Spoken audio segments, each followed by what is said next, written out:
गाँ गहली पाठुआ सरल झील बाहर ना ए सीता ततला लुहा पिंड जाली पड़ी भस्म करदब।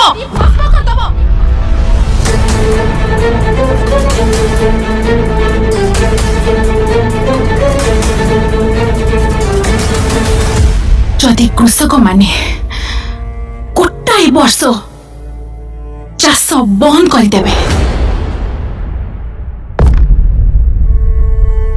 परर भयंकर परिस्थिति कौन हम आपण माने चिंता करि पारुचंती तो मु एतेगिरी कहली से चाष बास छाड़ी की गोटे छोटिया मोटिया बेपार जोगाड़ कर किए शुणुची मो कथा। कृषि विज्ञान पाठ पढ़ी जदि चाकरी करिबी से पाठर मूल्य कौन रहिला जदि साधारण कृषकंकर किछि उन्नति न करि पारली। हजार हजार टंका आमे ऋण करी चाषी माने मरुचु बैंक वाला आसी बेकेरे बसिलेनी। दरकार नहीं आमर से चाष बास करवा कि चाषी संग्राम करवा बहुत ही गला आमे चलिलु एबे दादन घटिया को। समग्र भारत वर्षर एया ही परिस्थिति टंकाकिया चाउल और विभिन्न प्रकार योजना दे एमानको मुह को बंद कर दिया जाउछि।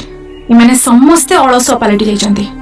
दिन आसीबो चाषी और चाषर महत्व बुझिबे हेले सेते बेलकु सबु सरी जाइथिबो।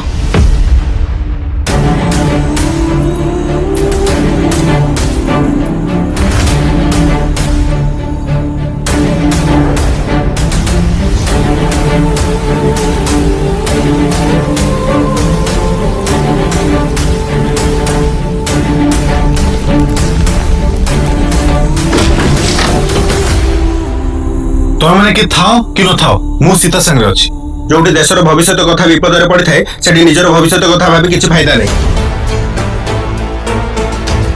पेट्रोल रेट बढ़िले लोक माने राजरास्ता को ओली आसुचंती। भारत बंद ओडिसा बंद रे डाकुरा दे कोटी कोटी टंकर राजस्व दाबी करूचंती। कृषक मानको समस्या प्रति काहारी पाखरे समय नाही काहे कि ना कृषक माने दुख कष्ट सही सिखिचंती।